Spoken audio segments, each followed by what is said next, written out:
सानाम को सगुन दाराम मेना सानतार सावता यूट्यूब चैनल सानाम को ले साथ गोड़ चोहा तेहन दो अबरेन मिस्टर चिल्ली हेम्ब्रम कनाय बेस नेले बना उनकी गे चेक मेनदा ना साथ मिटन कुड़ी फोन चे मेनदा अब दिसम से सावता समाज नि ओना को नेगुन गपाल मारा चलो तो जैसे हम लोग वीडियो स्टार्ट कर लिए।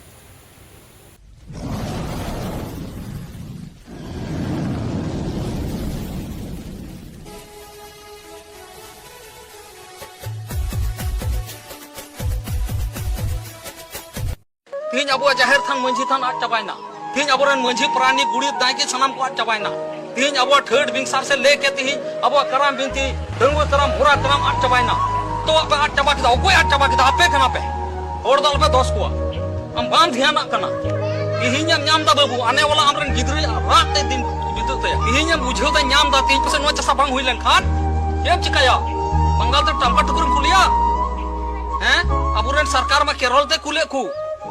मद्रास ते कुले कोंतर को तेन गजो कना कोंतर को लंदुक गजो कना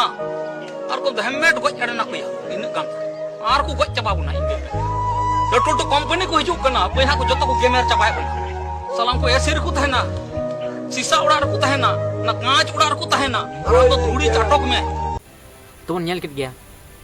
चे किन मेनदा अब जहार थान मजी थान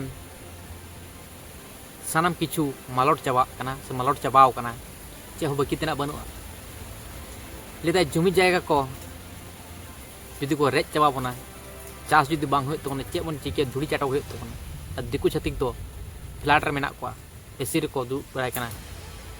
हेसे बांग गिति बड़ाय कना बालिश भितिर को बोलो काते कम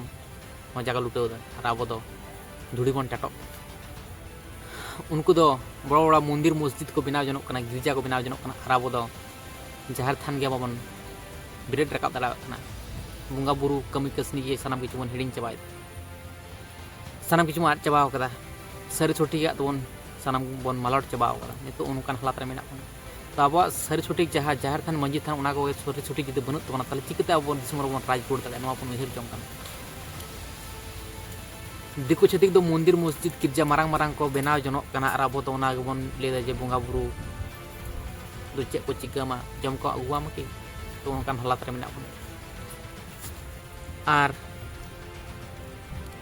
कुड़ी हपन चे मेनदा उना करी बन नेल गा लगे तरपर बन गपन मना चलो हंडी पाउर तो मिट आबो संथाल सुमुक लगी तो कना ओना तो आबो हंडी पाउर ते तो आबोरेन बोंगा गुरु आबो की बन मना बतावे हुआ नो तो जतो की बन बड़ाया और हंडी पाउर ते आबोरेन बोंगा गुरु तो समरा काता बोला एनखन तो हंडी पाउर तो आबो लगी तो बनुआ आबो न्यू लगी तो बनुआ आबोरेन बोंगा गुरु एमा आबो लगी बिना ओना तीन को लगी ले कि बा बोंगा गुरु समान तो बोंगा गुरु तो बन चोदर रखवा आबो तो बाबो न्यूया आबो ओना को न्यू लिखा चे आबो बिस्मुन ताइना बा अतु दिसम उड़ान और दिकु मोरर बना अरे मंझी लुकु एक तो ओना की को पूजा पाठ कोवा एक तो ओना तिगी को ओना हंडी पाउर को जोबे को बना ओना तिंग लया कि आबो तो हंडी पाउर तो आबोरेन बोंगा गुरु के हिते कना एनखान तो हंडी पाउर बन कहय गिया तो आंजम के आय हर चे मेन किदा तो नितो अब पौर हंडी रबन जबाव कना पौर हंडी तो बोंगा बुरु को लगित कना अब लगित तो बांग तो उना हो नियम मेना ओका करे हंडी लगा से चे लगा उना हो उनका लगा हफ्ते एमा को बोंगा बुरु तो अब मनमी लगित तो बांग अब बन बुल माताल काते बन तहलेन कान दो सानतार समाज नितो नोंकान हालात रे मेना तबना अब के इंटरेस्ट बन जबे को ताले तो चेत चिकते अब सानतार समाज लाहसन मारांग अब इंटरेस्ट के बन पायादा अब सुख को बन पायादा कष्ट होय तबना कष्ट बन अब मनमी जीवन तो कष्ट लगी सुख लगी तो बांग सुख तो ठीक हिजुआ कष्ट होय तो लहा आम सब समय सुगिम पाया तहले आम गिटी गिटी आम दाका उतु जम हिजुत तमा कि जे कष्ट होय तमा गुरु गंके चे मेन कात तबना पंडित रघुनाथ मुर्मू गुरु गंके है मेन कात तबन कथा लेदा जे आमा ओड़ा लगी आमा दुआर लगी आम गेम नेला एटा हर तो बांग को नेला तहले निजे के अब नेल लगा बना अब ओड़ा लगी दुआर लगी निजे इंटरेस्ट पौर हंडी गांजा बीड़ी न्यू करे तो किछु खन लगी इंटरेस्ट में नामा प्रत्येक दिन तीना मेना को जे 50,000 कैंसर तक गुजुक कना 50,000 हर प्रत्येक दिन कैंसर कते गुजुक कना उनका लगा के बेस को तीना गान चो मेन ला ने थेर के ताले बन बुझ दाड़ेयाग कना तिना कैंसर कते को बंगा तलाक कना मान दिसम दुनिया खन को चलाक कना तबु रहो बन जम नुए गया गांजा बीड़ी खोइनी है से बांग तबु रहो नेशा खन बाम बन छाड़ा दाड़ेयाग कना ओना रना कारण मेना तो मारांग नायके अब जहाँ बिदु चेतन जहाँ कारण मारांग नायके अब जहाँ बाहा कारण मनाय तखन उनी मेना जे बुंगा बड़ी बुंगा बुरु को उमुल लेमखान दो गांजा बीड़ी खोइनी ओना को जम सना मेया और सानतारन धर्म भाले बुंगा बुरु जुदि को उमुल मेया एडेखान दो भालेयाग गे जम सना मेया भालेयाग जम ᱧᱩ गे सना मेया भालेयाग गे रड़ लांदा सना मेया हिंसा हिंसा रे गड़ी साहात तमा तो ओना खातिर मेना जे नितो नवा सिचुएशन रे धर्म आपरन भाले बुंगा बुरु को उरुम को तबन पे और सर सठिक धर्म भाले बुंगा बुरु देवा सभा को तबन पे मनाव को तबन पे निजेरन आयो बाबा भाले भाबते मनाव लगती कना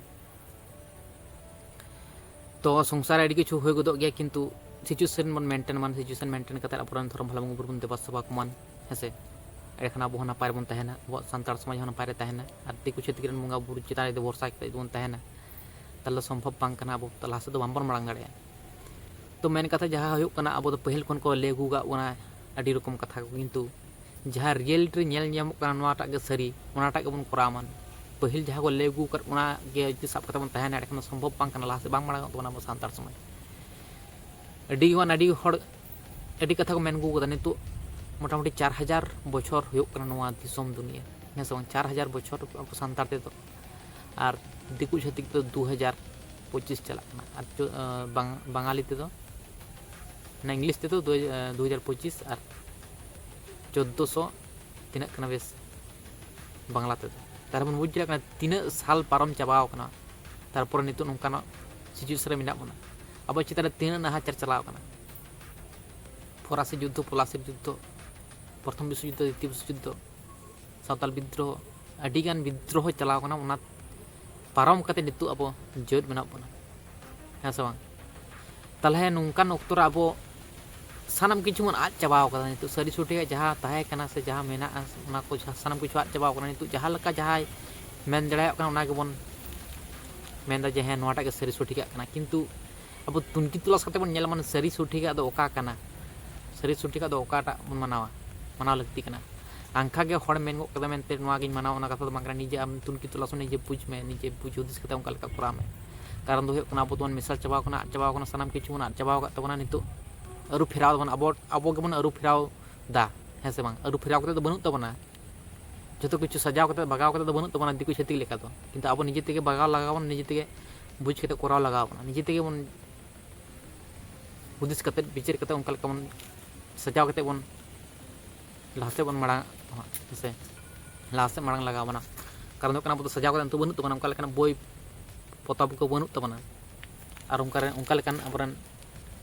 नायके बाबा को बनु को तबना निजे तेगे बुझ लगा बना ओकाटा ठीक ओकाटा भूल हेसे तो ओना कथा और अब स्कूल कॉलेज में उनका लका बनुआ नितो अब कारखाना को उनका लका बनु तबना दुकान दानी को बनु तबना चेद बनु तबना कारण तो उनकान हालात रे मेना बना नोंकान हालात खन अब बांचाव करते गेले पहिलोते अब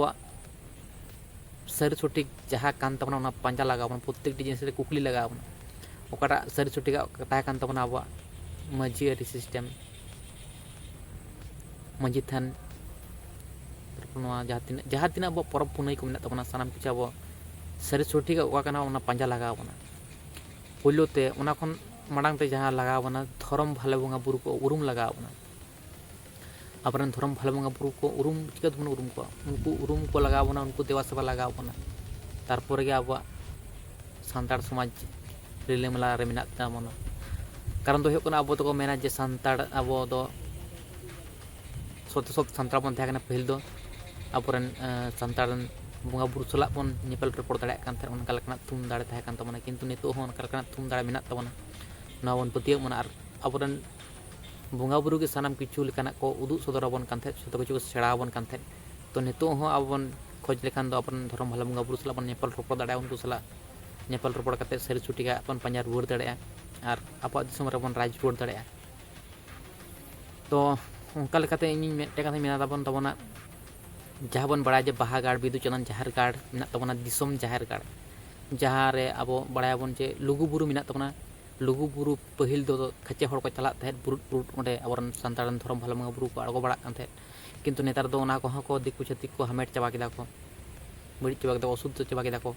ओंडे हो अपन सानतार धर्म भाला बंगा बुरु बांग को दाड़ा कना नितो बन बड़ा जे बाहागाड़ रे धर्म भाला बंगा बुरु को आड़गोन कना बिदु चंदन जहार गाड़ रे को आड़गोन कना ओंडे सानाम हड़ बन चला मान ओंडे बन नेल गुई मन सारी सुटिक सानतार परब पुनई को नियम निमाचार को सानाम लेकना बन नेल गुई मन आर बन बड़ाई गुई मन न प्रत्येक मनमी रे मनमी जीवन रे ओना दो लगती कना जेमन पहिल को मेनता जे लुगु बुरु चलाव दो लगती कना मनमी जन्म कना माने लुगु बुरु दो मिद धार चला गे लगामा पे दाहा दो चला गे लगामा तो उनका गे ओंडे आबन मनमी जन्म कना माने ओंडे चला गे लगामा मिद धार आमा उहर ते बुझताम आर ओंका लेका कराम से चे तो ओना हे कथा तो ओनागिन मेना जे सानतारन धर्म अब सानतार कना सानतारन बंगा बुरु दे बसवा लगा ओना कारण दो सानतारन बंगा बुरु ठेने बन बंगा तला है से बांग तो सानतारन धर्म भाला बुरु दे बसवा को तवन पे आर हड़मो को हनार नपारे दोहाय तवन पे आर दिसोम रे बन राज जुड़ो मन उनका लेकना थुमसी सताव तवन पे तो ठीक है तले तिन वीडियो दो नेक्स्ट वीडियो तकना नेक्स्ट वीडियो न्याप चलो तले सना पठले स्टार्ट कर चुहार